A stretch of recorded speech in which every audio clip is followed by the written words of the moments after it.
Welcome back to the Serpentine Subterfuge, Chapter 5. Her alarm went off at exactly 4 a.m., vibrating gently under her pillow to let her know it was time to wake up. At least that's what it was supposed to do. Instead, her wand wriggled its way out from the pillow and promptly jabbed her between her fifth and sixth ribs several times before attempting to bury itself into her ear. Luckily, it was too thick to do so. Unluckily, the uncomfortable feeling was the tip of her wand wet, made her yelp with surprise and roll straight onto the floor with a distinctive thump as a result of unconsciously trying to squirm away from it. She froze, listening for sounds of her roommate stirring. Theo snorted into his pillow, but otherwise didn't move. Draco's hand, which was hanging off the bed, twitched a few times, but he too remained fast asleep. From the last bed, "Oh no, was that rustling? Rigel," Blaze's voice whispered across the silent room. She sighed. It would have to be Blaze who awoke. "Sorry," she whispered back. "Just fell out of bed. You can go back to sleep." "Are you not going back to sleep yourself?" Rigel bit her lip to keep from sighing again. "I can never sleep after I've woken up already. I'll just go read in the common room. Night." So saying, she crept out of the room in the slightly wrinkled robes she had slept in. She was about to slip out of the door when Blaze appeared beside her. "Hard to read without a book," he commented. "You're right," Rigel said, getting annoyed. "I'm not going to read. I'll probably go and have a clandestine meeting with my secret girlfriend from another house instead." "Just as long as she's not blonde with pigtails," Blaze said lazily. "Why would— never mind," Rigel muttered. "Good night, Blaze." She opened the door to the hall as quietly as she could, but before she could close it behind her, Blaze stepped out behind her, clad in a forest green dressing gown that probably would have been semi-presentable if his bare feet hadn't been peeking out from underneath the hem. "Where are you really going?" Blaze asked as they walked out into the common room. "I'm probably going to keep lying to you if you keep asking," Rigel said, too tired to be delicate about it. "So it's somewhere you're not supposed to be going," Blaze said. "Smart of you to wait until now, then, when even if you're caught you could feasibly just have woken up really early and so wouldn't technically be breaking curfew." In reality, Rigel had been planning on using the map and cloak that were currently keeping warm in her robe pocket to avoid detection, but she supposed the early hour would be just as good. After all, even Filch stopped patrolling after 1 a.m. That was, in fact, why the twins had decided on 4 a.m. as a good time to set up the prank. Filch wouldn't resume his duties until almost lunchtime, which was the only way he was able to afford staying up so late every night at his age. Still, she couldn't tell Blaze this, so she just shrugged. "If I'm not supposed to be going somewhere, do you really think it's a good idea to tag along?" Blaze thought about this for a moment. "You don't strike me as someone foolish enough to get caught, and in any case, I think it would be more interesting to follow you than to go back to sleep." Rigel stopped at the false wall entrance to the common room and said, "I'm going to help some friends of mine with a prank, that's it. It's going to take at least 2 hours, and it will be a very tedious and boring process. Not to mention, if you watch me set the whole thing up, you won't get to enjoy it as much with everyone else. Still want to come?"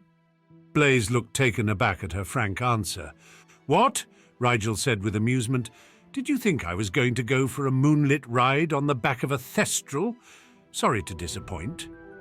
Blaze smiled slyly at her. But one thing I never am around you is disappointed." "Very well, Rigel. Let's go attend to this prank." Rigel considered him carefully. "First, please assure me you aren't coming along so that you can turn me or my accomplices, whose names I will not give you, into Filch. If my word means anything to you, consider yourself assured," Blaze said, smiling. "Shall we?" Rigel led the way out of the common room and through the dungeon corridors. She didn't really want to bring Blaze along, but it's not like she could actually stop him from coming. For one thing, he was physically stronger than her, and for another, though he might not turn her in, he could easily use the threat of reporting her as leverage to force her to let him come. Really, it was easier and less time-consuming to invite him along, and the odds of him reporting a fellow Slytherin, much less a roommate, were virtually zero. They walked until they reached the second floor, where Rigel used the directions the twins had given her to find the storage closet they'd left their supplies in. It seemed the twins had already gotten started on their parts. Because of the 3 metal wind chimes Fred was supposed to stash there was only one left. She took out the wind chime carefully after casting a silencing charm on it. "What's that for?" Blaise asked bemusedly. "You'll see," Rigel said, grinning. She closed the door and started back down toward the first floor. Fred and George hadn't gotten to the second floor yet, but she supposed they were starting from the top. They were responsible for the 2nd through 7th floors, while Rigel would deal with the first floor, the basement, and the dungeons. When they reached the first floor, Rigel approached the first sconce and held the wind chime up in front of her. She glanced between it and the torch holder, concentrating hard. Along every corridor in Hogwarts there were torches, held in place against the stone by sconces. On every sconce there was a decorative rendition of the Hogwarts crest that dangled like a talisman. After another long look at the wind chime to make sure she'd gotten the correct form in her mind, she pointed her wand at the dangling crest and asked her magic to perform the transfiguration George had spent the better part of 3 hours teaching her to do. The next moment, the sconce supported a small metal wind chime, no bigger than a water goblet, which was hastily silenced as soon as it began to flutter in the slight draught of the corridor. Satisfied, Rigel turned down the hall and walked to the next sconce, Blaise trailing behind her. After the 3rd transfiguration, Blaise asked incredulously, "Are you going to do this forever torch bracket in the whole castle?" Rigel shook her head. "Just the first floor, the basement, and the dungeons. My friends will do the other 6 levels." "So you weren't kidding when you said it would be tedious," Blaise said. "Need any help? My transfigurations aren't bad." "Can you link them?" Rigel asked. "Can I what them?" "You can do the silencing charms if you want," Rigel said. "Not too strong, since they need to wear off before breakfast." Blaise shook his head wryly. "And you think you're uninteresting? Hardly. All right. I'll silence the chimes as you transfigure them. I don't know if I can do over 100 silencing charms in a row, though." "You can stop if you get tired," Rigel said, thinking absently that it was a lot of chimes they were supposed to transfigure. She wondered how Fred and George would manage, but then realized they would probably be fine, being both 4th years, and from what she could tell from the brief glance she'd had of their magical cores the night before, pretty powerful themselves. She and Blaise worked their way from the first floor to the dungeons over the next couple of hours. Even Blaise had to admit the corridors looked pretty cool with all the wind chimes hanging from the torches. "It'll be a pain to clean up, though," Blaise said. "Here's hoping we don't get caught." "That's what the linking transfigurations are for," Rigel said. "When a transfiguration is linked to another, whether a regular transformation or a conjuration, then as soon as one of the linked objects is vanished or reverted, the rest follow suit." "That's useful," Blaise finally said. "When do we learn those?" "In a couple of years, probably," Rigel said vaguely. "So as soon as I transfigure one of my chimes back, the rest will revert as well. Same for my accomplices. It was the only way we could get the house elves to leave the chimes until lunch."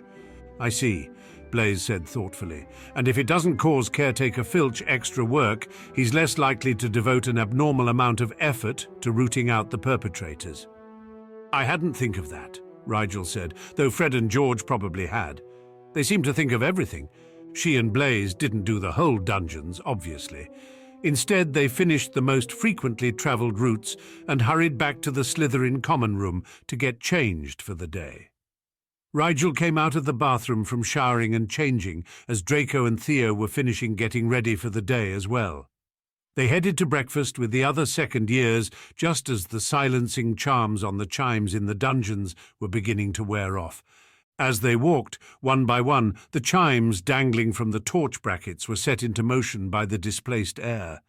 Soft, tinkling sound echoed through the corridors, bouncing off the walls and mingling beautifully with the sound of the next chime, and the next and the next. Pansy gasped and pressed her hands together, beaming. "Oh, what a clever idea! Putting chimes in the dungeons is sure to liven them up a little." As they ascended the stairs to the entrance hall, however, it became apparent to the rest that the chimes went much further than the dungeons. Everyone was talking about it as they took their places at the tables. Joanna from Ravenclaw says they're even in the 4 main towers, one fifth-year was telling his friend. The only place they haven't been found is inside the classrooms themselves and in the owlry. Good thing, too, as I don't expect the birds would appreciate the sound like we do. Imagine how much effort it must have been, Theo commented. It can't have been one person who did all this overnight. They wouldn't have even had the night, Blaise said, an amused gleam in his eyes that Rigel hoped no one else caught on to. After all, the prefects and teachers patrol until 1 or 2 a.m., not to mention Filch's rounds. It would have taken 6 people at least to transfigure them all before anyone woke up this morning, Pansy said thoughtfully. I wonder who would do such a thing. Someone with too much free time, Draco said dryly. Still, it's made the morning much more interesting than it would have been otherwise. Do you think the teachers will take them down? Theo asked. They don't seem too upset about it. Indeed, the teachers appeared to be animatedly discussing the prank. Well, most of the teachers, but none of them looked particularly angry. The chimes aren't that loud, Millicent pointed out, and as long as they aren't in the classrooms themselves, they can barely be considered disruptive. I bet they'll leave them for the house elves to put away. But if the house elves were going to get rid of them, wouldn't they have already done so? Pansy said. They're very efficient, usually. Maybe they were bribed, Blaise said innocently. Bribe a house elf? Theo snorted. With what, more work? Do you think it was your friends the Weasley twins, Rigel? Pansy asked. Rigel was saved from having to answer by a letter being dropped onto her plate. It was from Archie. It wasn't coded as sensitive, so she slit it open at the table and began to read. Dear Rigel, how's term going so far? I hope you're not learning as much as I am, because I feel a bit overwhelmed by how quickly our professors here are pushing us into the deep end. Last week, we learned how to repair shattered joints, and the method is a bit tricky, so I've enclosed a copy of my notes to help you, as the textbook is fair useless on this one. Hermione was surprised by how different I looked after a summer away, but none of my other friends seemed to notice. Mione's always been very observant, though. Do you have any friends like that? Ones you just can't get anything by? They're great to have on your side, but don't ever try to pretend you did your homework if you didn't. It won't work. I received some very interesting news about my mum this morning, so I thought I'd shoot you a letter right away. Be on the lookout for news from Sirius, because I think they were going to tell you next. I hope you're as surprised as I was, and to ensure that you are, I'm not giving you any hints. Also, I think someone I met at work this summer misses me, because I heard there was someone asking about me around school, and I'm told the man definitely had an English accent, though it was apparently quite uncouth. No one's approached me directly, though, so I guess my new friend is shy. Anyway, I hope you're doing well. I heard from Uncle Sirius you tried out for the Quidditch team. Do let me know how that works out. You'll also find my new syllabus for the year in the envelope, so send me yours right away so we can compare. All the best, Harry. Rigel picked up the envelope to look for the extra pages, but it was empty. Frowning, she glanced around to see if it had fallen out somewhere, and found Draco looking over the handwritten notes curiously, while Pansy tried discreetly to get him to put them back. Draco? Rigel looked at the notes in his hand pointedly. Can I have those back? Draco looked up, not one iota of guilt on his face. Yeah, in a second. This is interesting. Did your cousin send it? Yes, Rigel said. Those are her notes on one of the healing lessons she found particularly difficult. Yes, Draco mused. It looks like a process for repairing joints that have been severely traumatized. Why'd she send it to you? I'm interested in healing, Rigel said casually. I learn what I can on my own, and Harry is kind enough to send me her syllabus and some of the more difficult notes so that I can keep up with her curriculum when I have time. Draco stared at her, and even Pansy seemed a bit surprised. Just how much schoolwork do you do, Ry? Draco shook his head sadly. It's like you're allergic to free time, so you fill it with all these things you don't have to do. learning healing, studying occlumency and extra potions lessons, and reading up on 5th and 6th year material. Don't think I haven't noticed. Then there's the brewing you do for no apparent reason in the evenings, and you get up at the crack of dawn every morning, for some reason I haven't been able to fathom yet, wearing absolutely hideous clothes, and don't you ever just take a break? That's why I joined the Quidditch team, Rigel said sweetly. I'm sure that will be very relaxing. Draco groaned. I forgot you'll even have Quidditch practices to deal with now. You're going to run yourself into the ground. Rigel shook her head. You make it sound like I'm doing everything separately. I can multitask a lot of it. I do most of my regular schoolwork during class when everyone else is practicing the spells. I read up on material I'm interested in, like healing, advanced transfigurations, occlumency and the like, during my boring classes like history and during my breaks. That covers the middle part of my day, and in the evenings I brew, which is a good opportunity to study because of the downtime required as a lot of potions simmer, and in the mornings I work out. I get my 8 hours of sleep and all my meals, and I'll be even more physically active when Quidditch starts. Overall, I'd say my lifestyle is pretty healthy. Pansy pursed her lips. That's just it, though, Rigel. You've been skipping lunch several days a week lately. And how can you be getting enough sleep if you both stay up late and get up early? I'm not skipping lunch, Rigel said, thinking of pleasant hours spent learning French from Binny. She was really making good progress on her conversational understanding of the language, though she couldn't spell it to save her life. I always grab lunch from the kitchens those days while I'm studying. I just don't have time to come to the Great Hall, and I don't stay up that late. That's where you go every morning? Draco asked, frowning. Running? Well, that explains the clothes, and the smell when you come back, actually. Excuse me for sweating, Rigel rolled her eyes. I need the exercise. Not with Quidditch starting up, Draco said. It's not the same type of exercise, Rigel argued. Quidditch is good cardio, but I'm working on strength training too. We just don't want you to overwork yourself, Pansy said softly. You have to admit you have a tendency toward doing so if the result seems to outweigh fatigue in your mind. Rigel smiled. I have such good friends. Tell you what, as soon as you think I'm excessively tired, sick, or in some other way overdoing it, let me know and I'll listen, okay? As long as I'm healthy, though, I'll just continue with what I'm doing. They didn't look happy about it, but there wasn't really anything for them to say after that. Rigel was grateful for their silence. She didn't need to be watched over like she was self-destructive, and the closer they watched her, the more likely it was that they would pick up on something she didn't want them to. Yes, her life was busy, but she was handling it just fine. Besides, most of the things she did were completely necessary, in a way that Draco and Pansy, who didn't know she and Archie's situation, couldn't possibly understand. So really, what did they know? As September bled into October, nothing really changed, unless one counted the autumn leaves.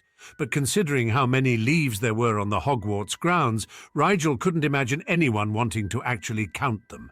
She went through her classes like clockwork, completing assignments and learning magic at an almost abysmally slow pace. Luckily, Rigel had extracurricular studies to keep her mind occupied. As for her body, it was occupied as well, in Quidditch practices. Flint, it turned out, was not at all exaggerated by his reputation. In fact, he seemed to be quite a bit more harshly critical and ruthlessly ambitious in his expectations than the rumors had made him out to be. At least, that's how it seemed from Rigel's point of view, which was, admittedly, often clouded by fog, dirt, rain, muck produced by the combination of dirt and rain, and occasionally an actual blindfold when Flint was experiencing one of his particularly creative phases. Still, getting to fly all the time, no matter how absurd and demeaning the conditions, certainly kept her happy, so with mind, body and soul thus satiated, Rigel began October with a transcendent sort of peace. It was at that point, of course, that something had to go wrong. She had been conscripted into another of the Weasley twins' brilliant pranks, and although she did enjoy hanging out with the duo, and she did want to start establishing Rigel Black's reputation as a prankster, this particular prank was much more tedious than most. It was based on a Muggle Christmas tradition, and basically, it was a prank that slowly but inexorably drew everyone in the castle into its game. At first, no one even knew it was a prank. The twins had transfigured a spool of thread into a wooden puppet with a pointed wizard hat and a wide grin on its blank wooden face.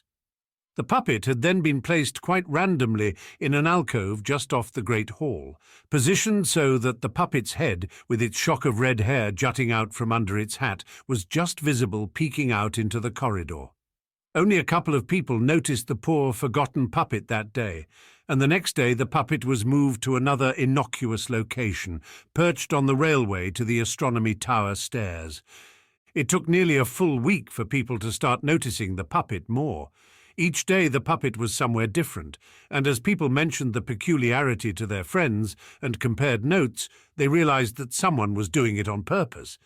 After that, it became a game to see who could find the puppet first when it was moved the next morning. People began carrying around cameras and film-developing potion so that if they came across the puppet, they could capture evidence. The more serious competitors all included some sort of timestamp, a watch or the Tempest spell visible in the picture, and someone, probably Fred or George, had started a bulletin board in the Great Hall where students could post their pictures each day and figure out who'd won. The headmaster seemed to delight in the game, and a couple of the photos showed a pyjama-clad Dumbledore happily shaking the puppet's wooden hand at some absurdly early hour of the morning. Because of this, or perhaps because none of the teachers really cared that much, the bulletin board became a permanent fixture over the next few weeks, and impromptu prizes were arranged by the more indulgent school prefects for whoever found the puppet first each day. What was for the rest of the school a mildly interesting entertainment or a fun and engaging diversion was for Rigel a complete drain on her time in the mornings. The twins had all but handed the prank over to her after giving her the initial model for the puppet, saying that it was a good chance for her to spread her prank-making wings. She was not, of course, retrieving the puppet each day and moving it before anyone else woke up. That was a good way to get caught. After all, Filch, the professors, or even one of the more enthusiastic students would have only had to wait around at night where the puppet was for her to come get it. Instead, the original puppet was given to the house elves to hide away once Rigel had gotten its appearance memorized, and Woody, as he was affectionately if rather unimaginatively called by the student population, was now nothing more than a conditional transfiguration. Conditional transfigurations were pretty much exactly what they sounded like. The transfiguration was dependent upon one or more conditions predetermined by the caster at the time the spell was cast. A condition could be anything. It could be as simple as a time limit after which the transfiguration automatically reversed, or as complicated as a series of very specific actions that must be completed before the transfiguration reversed. Percy had told Rigel that McGonagall had claimed one could perform a conditional transfiguration so complicated that transfigured objects behaved more like animated objects, responding to any number of external stimuli depending upon the conditions set. Rigel wasn't doing anything like that, of course, but the prank wasn't exactly a boat ride across the Black Lake either. Woody was set every morning at 4:30 a.m., and 24 hours later the transfiguration was conditioned to wear off. Then, whatever mundane object had been used in the transfiguration would be abandoned where it fell.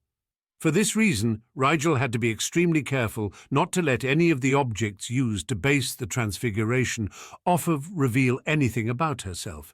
She didn't choose anything lying around the Slytherin common room, and she also was very carefully to avoid shedding hairs around the scene of the crime, in case some wise guy picked one up and tested it with polyjuice potion. She also had to make sure she was ready every morning at 4:30 to transfigure something else into Woody the minute the old transfiguration wore off. Luckily, her roommates were used to her getting up early, and she could perform the transfiguration on her way outside to work out, so she had a semi-plausible alibi, as long as she wasn't caught somewhere too outlandish. On the second Thursday in October, Rigel had just about used up her ideas for places to put the puppet.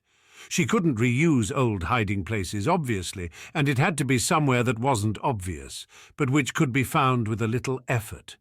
That morning, she decided that since the day before she'd put Woody in the boys' locker room down at the Quidditch pitch, she should put it somewhere girls frequented, to make it fair. Unfortunately, if she were caught sneaking in or out of a girl's bathroom as Rigel, there would be questions that no amount of prevarication could answer. So that day, Rigel had on the blonde wig that she had once rescued from the lost and found, as well as the glasses she often wore in her Gryffindor disguise at the library.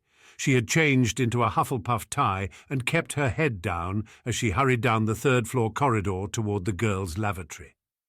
In truth, she didn't feel very guilty about sneaking into the girls' bathroom, mostly because she was in fact a girl, and therefore wasn't doing anything nefarious.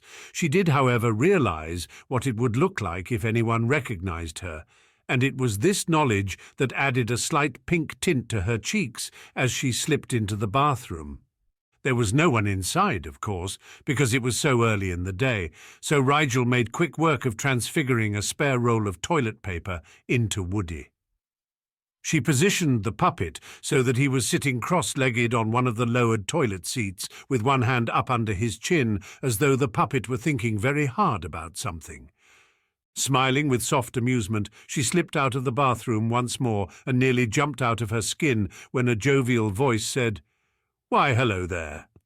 Rigel whirled around, one hand clutching at her heart with exaggerated surprise, and said, "Oh, Professor Lockhart, good morning." Lockhart beamed cheerfully down at her. He was already dressed for the day in a deep orange overcoat with silver pumpkins on the trimming and a hint of lace peeking out from the collar of the shirt beneath. "Fancy meeting a student up and about so early," he said grandly. "Of course, when I was a youth, I was always among the first to start the day, but children nowadays, well, you can't blame them. They just don't know how serious a world it really is, but it is so wonderful to see a young person like yourself already prepared to face the day." "Thank you," Rigel said uncertainly. "So where are you off to, young miss?" Lockhart asked curiously. For a moment her mind blanked completely. What could she say? She couldn't say she was going to work out, because that was something Rigel Black did every day, not some no-name Hufflepuff girl who didn't exist. As Lockhart began to frown, she realized she'd taken too long thinking about it and blurted out, "Using the bathroom." Lockhart's eyebrows rose. "Yes, well, I assumed so, considering—" He glanced delicately at the bathroom door behind her. "Awful long way to walk from the Hufflepuff dorms just to use the bathroom, though. In fact, it's a bit strange, isn't it?" Rigel fumbled and cursed herself for being so stupid. If she got caught by Lockhart of all people, she would never forgive herself. It was just so early, and although her body was used to working this early in the morning, her mind was still half asleep. "I didn't come up here just to use the lavatory, of course. I just meant that was my immediate intention in being here." She trailed off, having successfully made herself sound even more idiotic than before. Even Lockhart seemed to notice. He peered at her shrewdly, then glanced back at the bathroom, then checked the time in his watch, and gasped in an exaggerated manner that made Rigel a bit queasy about what it meant for her. "Aha! But of course I suspected something like this." Lockhart smiled cheekily down at her with a twinkle to his eye. "A student wandering around at just a few minutes after 4:30 in the morning? Don't think I haven't heard Filch complaining about how the puppet disappears every day at this time." He wagged a finger at her playfully, and she internally groaned. Lockhart stepped behind her and made a show of knocking on the door to the girls' bathroom loudly, calling, "Anyone in there? No? Let's go check it out then, shall we?" He clamped a hand on her shoulder and was about to steer her into the bathroom when a second voice made the both of them freeze, Lockhart with surprise and Rigel with horror. Oh no, not him. And yet it was. "Pray tell, Professor Lockhart, just what you intend to do after manhandling that student into the female lavatory." Professor Snape's voice was nearly a growl, low and dangerous, and Rigel was close enough to hear Lockhart gulp with trepidation before turning around to face the potions master. "I say, Severus, this really isn't— that is, the situation isn't how it might appear." Lockhart looked at quite a loss for words, the hand he still had on Rigel's shoulder starting to shake nervously. Suddenly realizing what Snape must think to see Lockhart pushing a young girl into the girls' bathroom at 4:30 a.m. with no one around, Rigel had the completely inappropriate impulse to laugh. It was just so absurd, not least because she was a girl pretending to be a boy pretending to be a girl, and she was sure that boy or girl Lockhart really hadn't meant anything like that. He was an idiot, but probably not a paedophile. She bit her tongue to keep from smiling and concentrated on looking at the floor. With any luck, Lockhart and Snape would focus on each other and not on her. Snape sneered at Lockhart. "Do explain then what business a teacher could have with a student in an out-of-the-way lavatory at this hour of the morning." Lockhart laughed weakly. "Well, you see, I was just— the puppet, I mean, going to check if— yes, well—" Snape somehow made enough sense of Lockhart's mutterings to glean a basic understanding of the situation. He whipped out his wand and cast Hominum Revelio at the girls' restroom. When nothing happened, he stowed his wand away and strode briskly into the bathroom, somehow not looking at all foolish doing so. A moment later, he had come back out, and he spared Rigel a quick glance before saying to Lockhart, "Congratulations, Gilderoy. It seems once again your gift for sniffing out mysteries has reared its head. You've caught the student responsible for the ongoing puppet prank." In a flash, Lockhart was back to his usual self. "I did have a feeling, and like I always say, it pays to follow your gut. Still, it was rather clever to get so far without being caught, Miss— forgive me, Miss, but I don't seem to recall your name. Still learning all the students, you know." "Am I going to get into trouble, Professors?" Rigel asked softly, pitching her voice a little higher than normal and not looking up from the stones. "Only, I wasn't hurting anyone. It's just a bit of fun, and it's not really against school rules to practice transfiguration outside of the classroom, as long as one doesn't perform the magic in the corridors." Lockhart chortled. "Oh ho, she's got a point, Severus, you must admit. I suppose since no harm was done, there's no reason to—" "Thank you, Gilderoy," Severus said sharply. "I will oversee the situation from here. You, come with me." Rigel did not have to look up to know that he was referring to her. Snape strode off toward the stairs, and Lockhart gave her a commiserating pat on the back before she slowly set off after the potions master. Snape continued to walk briskly until they reached his office in the dungeons, at which point he took out his wand to remove the wards and then gestured impatiently for her to precede him. Rigel meekly slipped into the office. She kept her blonde head down, trying to project an appearance of timidity and contrition. Snape shut the door with a firm click and stalked over to sit behind his desk.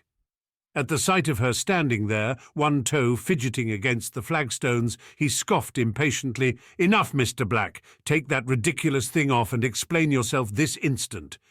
Rigel couldn't hide the shock on her face as she whipped her head up to stare at him. "How did you know?" she blurted. "You barely looked at me." "I did not need to look at you," Snape said dismissively. "Have you forgotten Mr. Malfoy's birthday party already? You are the only student at this school with no discernible magical aura, not to mention my familiarity with your occlumency shields, and the fact that, unlike Professor Lockhart, I do know every student in this school and was able to recognize the duplicity by simple process of elimination." Rigel winced. She hadn't thought of that, though she should have. She reached up and slid the wig off of her hair slowly, blatantly stalling for time as she put it away in her bag. Snape sent a very pointed look at the yellow and black striped tie around her neck, and Rigel quickly took the Hufflepuff tie off as well, trying not to feel amused at the put-out expression of distaste on his face. "I suppose you'd like an explanation now," Rigel said hesitantly. "I would," Snape said flatly, "starting with where you got that ridiculous disguise and ending with why you were about to willingly enter a female lavatory with a member of the male staff." Rigel thought willingly was a bit of a stretch, but decided to just get the explanation over with, instead of commenting. The disguise was originally for my use in the library. At Snape's raised eyebrows, she clarified, "It would seem that Madame Pince harbours some ill will toward me because of my father's colourful history with the Hogwarts library. Something about catching an entire section of the place on fire." For a moment, Snape almost looked amused, in a darkly satisfied sort of way, and Rigel got the uneasy feeling that he'd been involved in the library incident. "Because of that, she banned me from the library the first week I started here," Rigel went on, sighing. "It's really been a pain, considering how often I use the library, but with my disguises I can at least go and read books there, though I still can't check any books out. Anyway, that's what the disguise is supposed to be for. This morning I didn't go to the library, though." Rigel examined the desk carefully as she admitted to the rest of it. "I was using the disguise so that my going into the girls' bathroom wouldn't seem so suspicious, although now that I've been caught, it seems more suspicious that I wore a disguise, I suppose." Snape gave a sardonic lift of the brow that Rigel thought was roughly equivalent to an unspoken, "You think?" "I wasn't doing anything nefarious," Rigel felt compelled to add. "I would never try anything so unsavoury, Professor. I had to put the puppet somewhere girls went, though, since yesterday it was in the boys' locker room." Professor Snape didn't say anything, merely looked at her with a shuttered expression.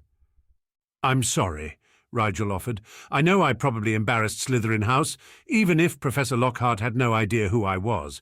I am also sorry for going into the girls' bathroom, but I did check if anyone was in there first, and I didn't think it would be an issue so early in the morning." "And the puppet?" Snape prompted. "What have you to say about that, Mr. Black?" "Well, I know it's a bit silly," Rigel said carefully, "but it doesn't in itself break any rules, does it?" Snape scowled at her. "Just a bit of fun, was it? You think you can become a potions master before you're 30 by wasting your time with nonsense like this? You said you were focused, Mr. Black. You swore to me there was nothing you wanted more than this." "There isn't, I am," Rigel said vehemently. "It's just a prank. It means nothing, and it hardly takes up any of my time. Are my studies lacking? Did you have any inkling that I might be distracted before you caught me with this?" "That is not the point," Snape said, frowning. "This isn't the Rigel Black I know. Where is the boy that doesn't care for frivolities that distract him from his studies? I know you are not the mastermind behind this scheme, but why would you even agree to participate in it? Do not think that going along with others is enough to make them true friends." "It's nothing like that," Rigel said quickly. "I have too many friends as it is. I don't want any more." "Then why did you get involved with this farce? What could you possibly gain from engaging in such a pointless, wasteful application of your talents for the sole purpose of cruel entertainment at others' expense? I thought you were better than that, Rigel Black." "I am," Rigel said, frustrated with the way Snape was painting things. "I'd never do anything mean to anyone. The puppet is completely harmless. It's not even a prank, really. It's not a big deal." "But you've just said yourself it doesn't mean anything to you," Snape said exasperatedly. "Why then would you do it? You have defended your actions but have yet to give a plausible motive for them. Am I to assume you perform random acts of tomfoolery for no reason?" Rigel shook her head. "It doesn't mean anything to me, sir, but it means something to others." Snape favoured her with a pointed look. "While I do not question your character, Mr. Black, you have never struck me as a particularly altruistic person. At least not one who would go out of his way for the sole purpose of cheering up his peers when they have no need for such a diversion." "It's not them exactly," Rigel said, internally squirming. How could she explain in a way that didn't sound pathetic?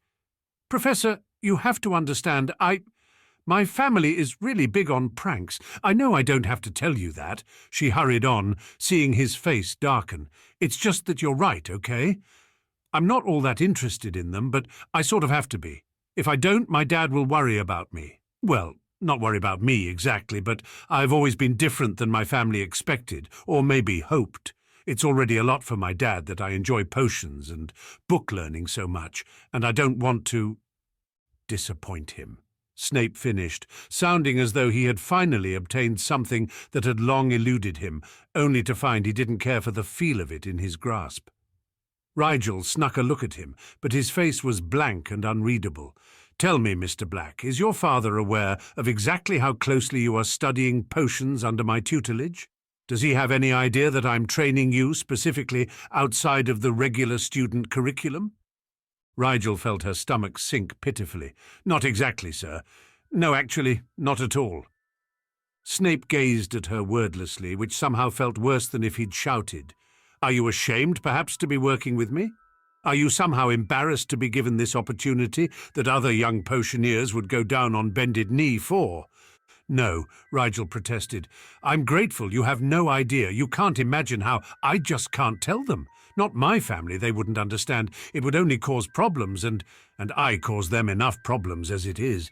"So what is your plan, exactly?" Snape asked coolly. "Do you intend to hide the extent of your studies from them forever?" "Yes," Rigel thought stubbornly. "I do." She didn't say so, but Snape must have seen the answer shining below the surface of her expression. "Foolish boy," Snape snapped. "You cannot pretend to idiocy all your life." "I'm not," Rigel said. "I'm just not saying how I'm learning exactly." She winced, realizing what that sounded like. "It's not that I don't want to give you credit. I do. I will, just not until I graduate and get my mastery. If they knew what I was doing before then, even without your name thrown into it, I wouldn't be able to realize my goals." Snape scoffed. "Even I do not think your father so childish as to deny his own son happiness out of spite. Such a thing is beneath Gryffindors, after all." Rigel shook her head slowly. "You don't have all the facts, and I cannot provide them to you, but believe me when I say that if my family found out the truth before I graduated, they would pull me out of Hogwarts so fast it would be as though Rigel Black never existed." Snape sat back in his chair hard, a look of thinly veiled shock on his face at that pronouncement. "It is obvious that you believe this, so perhaps there is some amount of truth to what you say," he said slowly. "This development is disturbing, though it does explain certain things about you I had dismissed as idiosyncrasies. Nevertheless, I do not see how this double-sided game you are playing can continue for much longer. At the end of this year, you will be expected to consider electives for your OWL classes, and as such to have some idea as to a future career path. What does your father expect you to do with your life, if not potions?" "I have intimated a desire to become a healer," Rigel said carefully, trying to mesh her own and Archie's ambitions in a way that didn't leave too many holes in their story. "A lot of healing has to do with potions, so skill with and interest in the subject lends itself easily to the field. In fact, at times I have considered actually becoming a healer after I get my potions mastery. It would be a way to do a great amount of good with my training, at least." Snape considered this for a moment. "Even if you became a healer after first becoming a potions master, you would still need to begin training in the subject now. It would mean extra work. But if your plans are truly as you say, perhaps it would be best if I were to arrange something with Madame Pomfrey. After your regular lessons, she can begin teaching you the basics, if nothing else." "My cousin Harry attends school in America," Rigel said, slightly surprised that Snape was willing to arrange extra lessons for her simply because she said she might want to become a healer one day. "She is actually studying healing there, precisely because she knows I need to learn it, both to convince our family it is my primary area of focus and in the event that I do decide on becoming a healer." Snape's eyebrows rose even higher. "You have already begun studying healing? That is a dangerous discipline to attempt to self-learn. How far have you progressed?" Rigel shrugged. "I'm about at the same level as Harry is. We keep pace with one another's curriculums pretty easily." "One another's?" Snape broke in, frowning. Rigel clamped her mouth shut. She shouldn't have said that. Or wait, maybe that would make the most sense in the end? When they switched back, how better to explain how she had Archie's knowledge and he had hers than to simply say that they'd taught one another everything they learned. It was even true, only in reverse of what people would think. Still, how could she tell Snape that without making it seem as though she was sharing the knowledge he had entrusted to only her with someone he'd never met? Because of course she wasn't, but in the end, Harriett Potter's knowledge would seem to come from nowhere, unless Rigel Black had shared it with her. Her parents could believe she'd self-studied all her knowledge, but to other potioneers it would be obvious she had been trained somehow. After all, some of the things she would know simply weren't written down. They were passed in trust from master to apprentice, and wasn't that the cincher? Trust. Snape had trusted her with his teachings, and she was metaphorically, and in his eyes literally, betraying his knowledge to another. Perhaps it wasn't so dramatic. He hadn't really imparted any significant secrets yet, had he? Maybe he wouldn't be irate over the technicalities of the situation. Realizing she'd once again been silent too long in contemplation, Rigel said, "Yes. It would have been natural for me to go to AIM to learn healing, but luckily my father insisted I attend Hogwarts, so I was able to come here to study potions without it being obvious I'd chosen one over the other. My cousin, on the other hand, wanted to come to Hogwarts as well, as she had a very similar interest in potions, but couldn't, of course, so since she was going to AIM anyway, she started in the healing track to help me out. The potions tract at AIM isn't all that impressive, so since the healing tract is quite good, she's learning something useful in any case." Snape was rubbing his temples now. "You have once again managed to somehow completely complicate what should have been straightforward. Am I to understand that you are here to learn potions, but your family thinks you are here against your will because they think you'd rather be in America learning healing, and that your cousin actually is in America against her will, and so decided to learn healing for you by proxy to help your possibly fake future career path along, and in return you, what, tutor her in the things you learn at Hogwarts?" "Ah, yes," Rigel said, now a bit confused herself. "That sounds right. Only I suppose I should ask if it would be okay with you if I taught her a lot of what you teach me about potions. Only she's a big fan of yours and will probably decide to take the potions mastery exam herself at some point." This, it appeared, was too much for Snape's rational mind to comprehend. He positively gaped at her with bemusement. "Harriett Potter, child of James Potter, is a fan of my work?" Rigel hid a smile. "Yes, sir, she was ever so disappointed to be going to AIM, which in her words has not seen the light of a potions periodical in nearly a decade." Snape snorted, seemingly involuntarily, but quickly pulled himself together. "You have given me a lot to process, as usual, Mr. Black. For now, you will be receiving a detention on Friday for entering the women's lavatory. I will speak to Madam Pince personally and ensure that you never have need of so ridiculous a disguise again. Then I will see Madame Pomfrey and attempt to work out a couple of days a week for her to at the very least supervise you so that you do not inadvertently kill yourself trying to learn healing on your own." "Thank you, sir," Rigel said, really meaning it for all that he'd done for her. "Next, I want your word that whatever I teach you goes no further than Miss Potter," Snape said, his neutral tone belying the weight of the words he was speaking.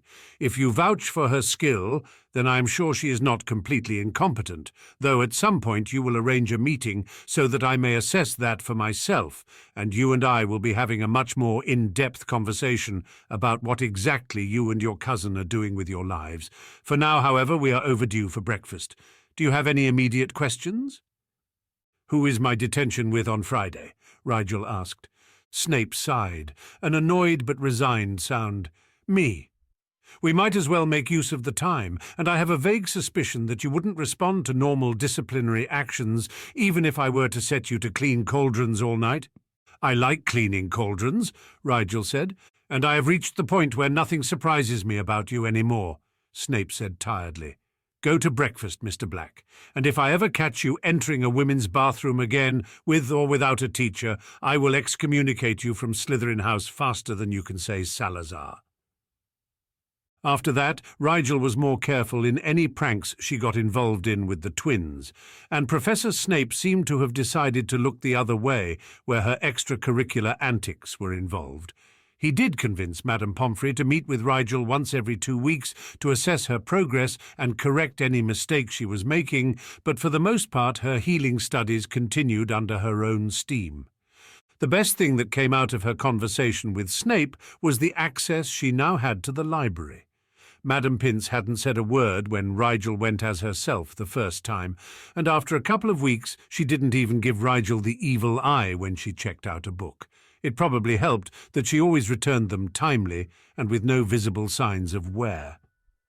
The day before Halloween, however, she was vastly disappointed in the library. She had an essay to do for Flint's Newt Runes class, and it was reaching the point where she could no longer get by with mere theory on the essays. It wasn't that the library didn't have the information she needed to complete the essay. Rather, it was that Rigel couldn't make any useful sense of the information. She didn't have enough of a foundation to go any further in the theoretical study of runes without backtracking and learning everything from the beginning. Unfortunately, she also didn't have time to do that before the next essay was due. Since books weren't helping her, she needed to find a person who could. Percy took runes, but she doubted he'd be able to swallow her, wanting to add sixth-year runes to their transfiguration studies. Flint would probably know everything she needed, but somehow she didn't see him helping her complete his own homework assignment, even if it would make things easier. Alanna Selwyn also knew runes, or at least how to read them, which probably implied some knowledge of their application, but Rigel got the feeling Selwyn was still a bit touchy about the Thestral thing from the beginning of the school year. She also wasn't eager to owe Selwyn any favors, who knew what she'd ask in return. That left a total of 0 people she knew who were taking runes. Great. Rigel shelved the useless books on runic theory carefully and headed back toward the common room. Surely there was someone in Slytherin House who knew a thing or two about runes and didn't mind talking to younger students and wasn't terribly suspicious. Rigel sighed. Anyone not smart enough to be suspicious wouldn't be smart enough to answer her questions. Still, it was more productive than staring blankly at a book of gibberish. She had barely gotten through the common room wall when she was waylaid by a nervous-looking Millicent. "Hello, Millicent," Rigel said. "What are you up to?" "Potions homework," Millicent said immediately, "and it's really hard." "Oh," Rigel said, blinking. "I'm sorry to hear that." Millicent hesitated, peering at Rigel as though searching for some clue. Rigel stared blankly back at her, not sure what she wanted, so Millicent just sighed and said, "Will you help me with my potions homework, Rigel?" "Oh," Rigel said, smiling slightly. "Sure." "Well," the other girl paused. "Wait, just like that? You'll really help?" Rigel raised an eyebrow. "Of course I will. Why wouldn't I? We're friends." Millicent shrugged. "Well, yes, but you never have before." Rigel frowned. "You never asked me before." Millicent stared at her for a second, then said slowly, "That's true, but the rest of us do almost all of our homework together. Since you never joined, I figured you weren't interested in peer tutoring, at least not giving it out." "I didn't know," Rigel said, wondering how long that had been going on. Draco and Pansy almost never asked for her help with anything, so she'd assumed they were either too proud to ask or were too smart to need help. She didn't do her homework around her friends for obvious reasons. If they kept careful enough tabs on her homework load, it would be obvious she was either doing more than twice as much as the rest of them, half of which was on topics they wouldn't cover for years, or else lying when she said she had more homework to do after she'd finished all of her official homework. Maybe she'd been missing out on more than just homework help, though. "Well, you're always really busy, I guess," Millicent said uneasily. "Anyway, you can come now, right?" Rigel mentally shrugged. She wasn't making any headway with Flint's essay anyway, so why not? "Sure, now is good for me." "Great, thanks." Millicent led her over to a secluded corner of the common room, where the second-year Slytherins did indeed seem to be gathered around a table, comparing various homework notes. She never would have noticed them if she was just casually walking through the common room. But when Millicent pulled 2 empty chairs for them, the others looked up. When they saw Rigel, several of her year-mates did a double-take.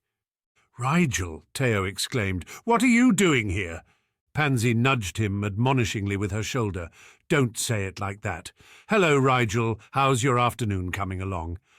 "Well enough, Pansy, thank you," Rigel said, sitting down next to Millicent. "Good to see you too, Theo." "I guess I owe Millie a sickle," Theo said, ignoring her muttered, "Don't call me that," in favor of grinning unrepentantly. "I bet her you'd be too busy to come over."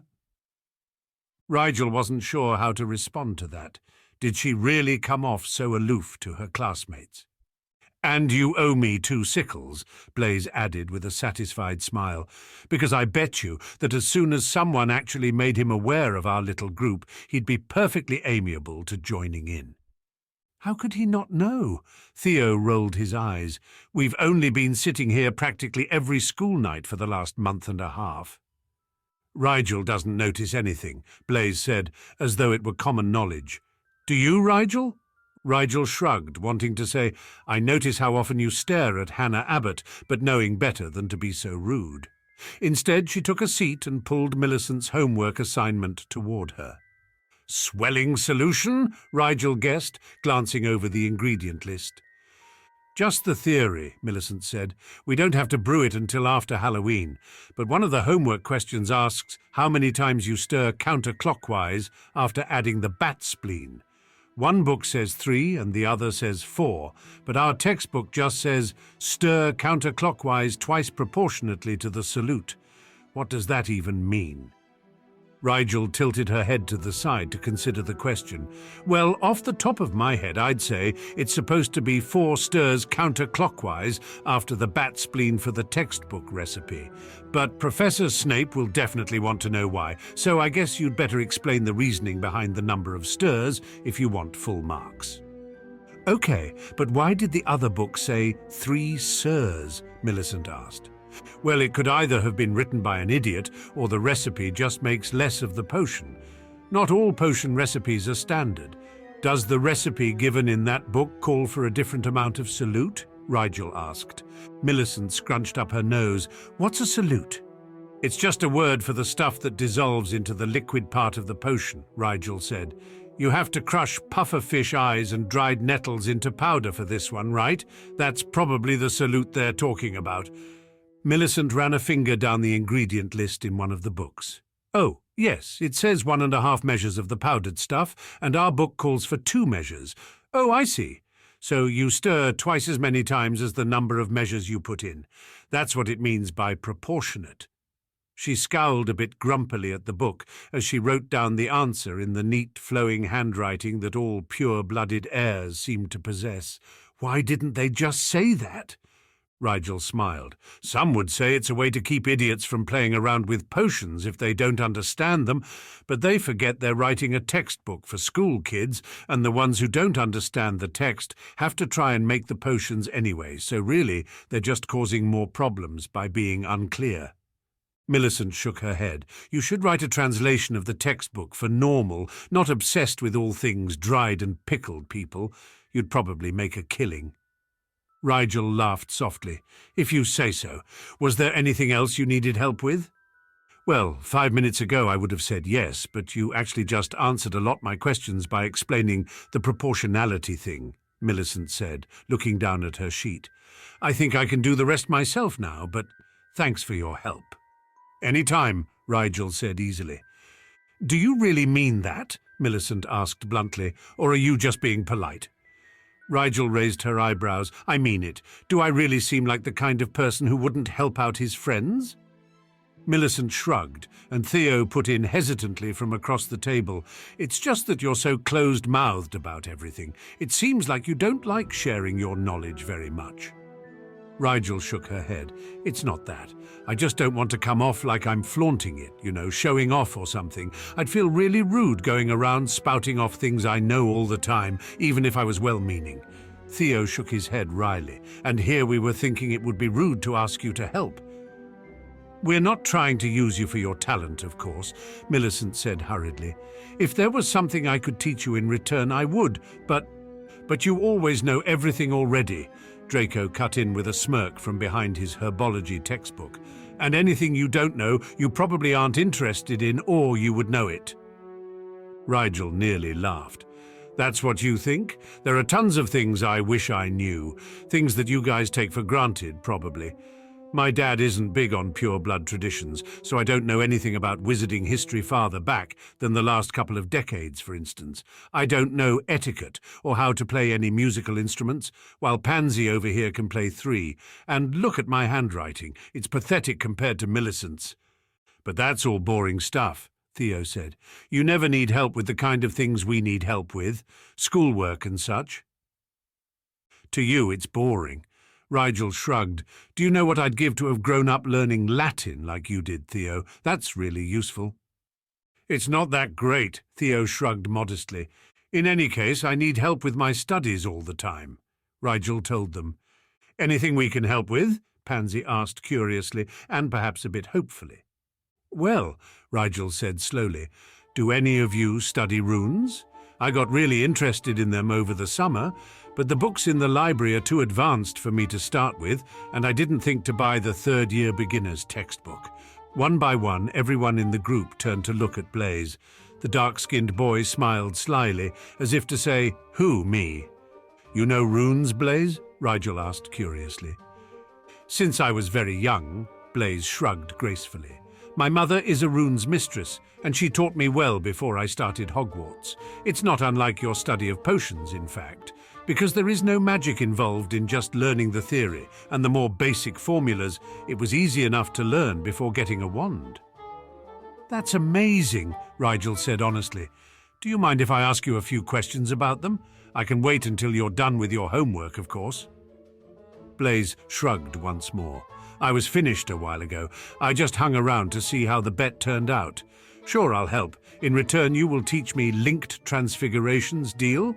Rigel nodded. "No problem. I'll teach it to you now if you want, since I don't know how long my questions are going to take." "I want to learn them too," Draco decided suddenly, closing his herbology book with a snap. "Sounds useful." The second years passes the rest of the afternoon and early evening just like that, trading knowledge and the occasional joke comfortably in the Slytherin common room. They all went to bed early that day, knowing that the following evening they'd be up late celebrating Samhain at the Halloween feast with the rest of the school. As she fell asleep that night, Rigel sent up a tiny, half-hearted prayer that this year's feast would not be nearly so eventful as the previous years. "Just don't let anyone try to poison me this time," she asked. "Anything but an assassination attempt she could probably handle, right?"